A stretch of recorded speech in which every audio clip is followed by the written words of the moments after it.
This 11-year-old boy knocked his 16-year-old brother's front tooth clean out with a gaming controller because his brother sold something of his for $200. Something that took him 2 years to get.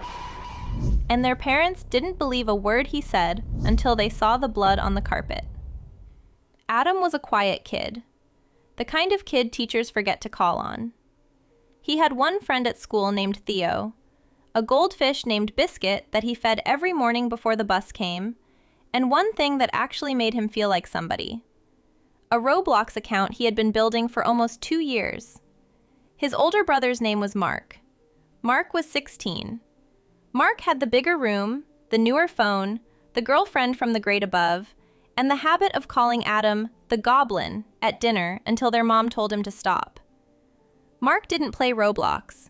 Mark said Roblox was for little kids, but Mark knew exactly how much Adam's account was worth because Adam talked about it every single day. The jewel of Adam's account was a pet called the Huge Hacked Cat. For anyone who doesn't play Pet Simulator, a huge hacked cat is not something you grind for on a Saturday afternoon. It takes months. It takes hatching thousands of eggs. It takes trading, waiting, losing, trying again. Adam had done it. He had the screenshots.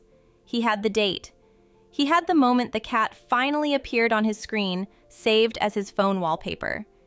He showed that wallpaper to everyone: his mom, his dad, Biscuit the goldfish, Theo at lunch, and once, very proudly, to his brother Mark, who looked at the screen for about 2 seconds and said, "So that's worth, what, $100?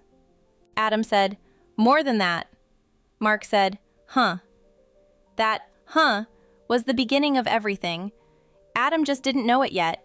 And in about 4 minutes, I'm going to show you the exact object Mark used to sell the cat.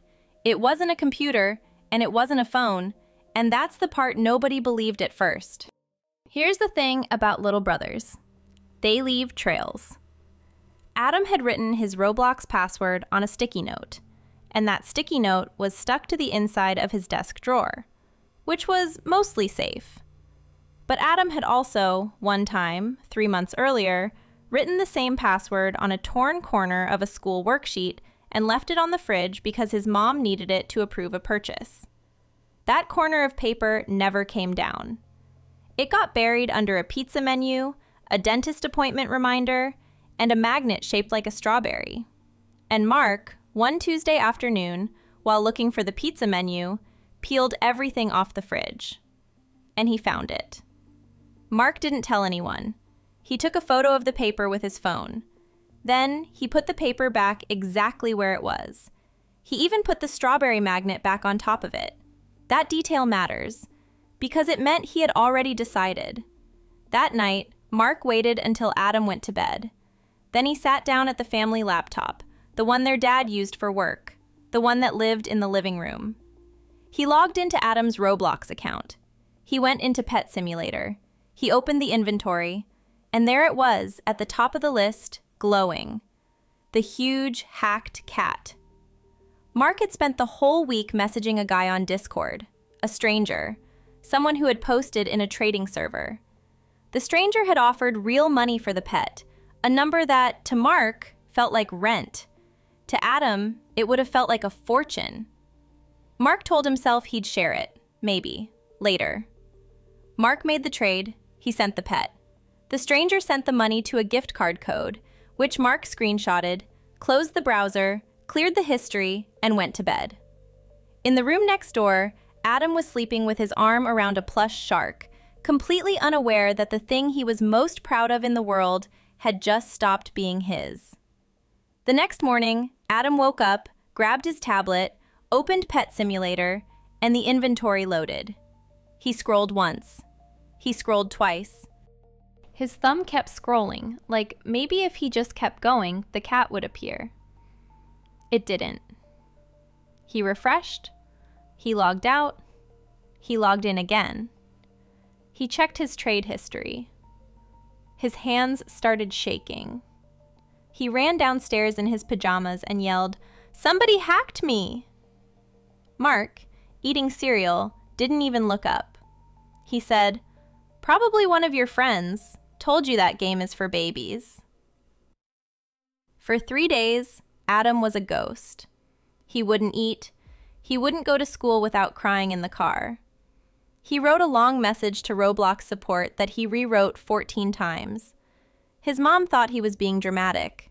His dad said, "It's a game, Adam." It wasn't a game. Not to him.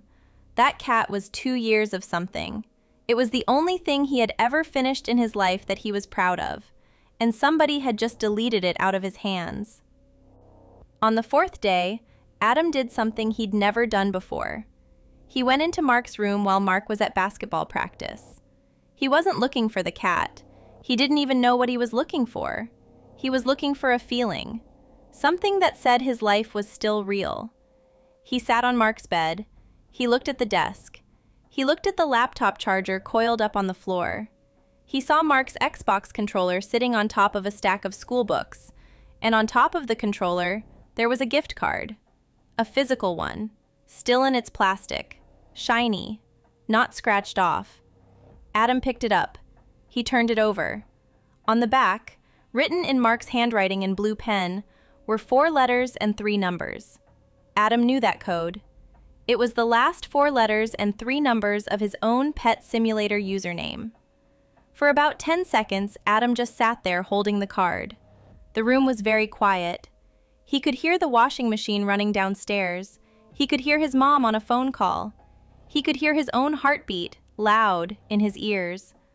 Then Adam put the card back exactly where he had found it, walked out of Mark's room, closed the door, went into the bathroom, turned on the shower so nobody could hear him. And he cried for 22 minutes. Here's what I want you to understand about this moment.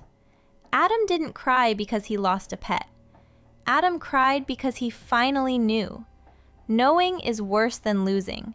Losing you can fix. Knowing you can't unknow.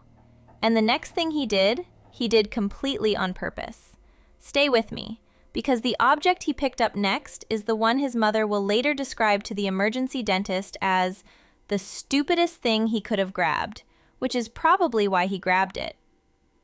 That evening, dinner was pasta. Mark was on his phone under the table. Dad was watching the news. Mom was asking if anybody had homework. Adam sat across from Mark and didn't eat a single bite. Mark finally noticed. He said, "What, Goblin, you sick?" Adam said very calmly, "I know you took it." Mark said, "Took what?" Adam said, "The cat." The fork stopped halfway to Mark's mouth. For just a second, anybody paying attention would have seen it. But the parents weren't paying attention. They never were. That was kind of the whole problem with this house. Mark laughed. He laughed too loud. He said, "Dude, nobody took your stupid cat. Grow up." Adam said, "It's under your controller." Mark's face changed. The laugh died. And then Mark did the one thing he shouldn't have done. He said, across the table in front of their mother, "And what are you going to do about it, Goblin?" Their mom said, "Mark, we talked about the goblin thing." Mark said, "Sorry, Mom," without looking at her, still staring at Adam. Adam stood up from the table. He walked around to Mark's side, and very deliberately, very slowly, he picked up Mark's Xbox controller from the coffee table in the next room. He walked back, and he held it. Mom said, "Adam, sit down and eat." Adam didn't sit down. Adam's hands were shaking so hard the controller was rattling. Mark stood up, laughing again, the mean kind of laugh, and he walked right up to Adam and he said, quietly, so their parents couldn't hear, "You're not going to do anything. You never do anything. That's why it was so easy." That was the sentence. That was the exact sentence that broke something. Adam swung the controller. He wasn't aiming. He was 11. He was crying. He swung the way a kid swings when they're trying to make the world stop for 1 second. The hard plastic corner caught Mark directly in the mouth. There was a sound. Adam would later describe it as the sound a wooden spoon makes when it drops on a tile floor. Dry, short, final. Mark stumbled backwards. His hand went to his face.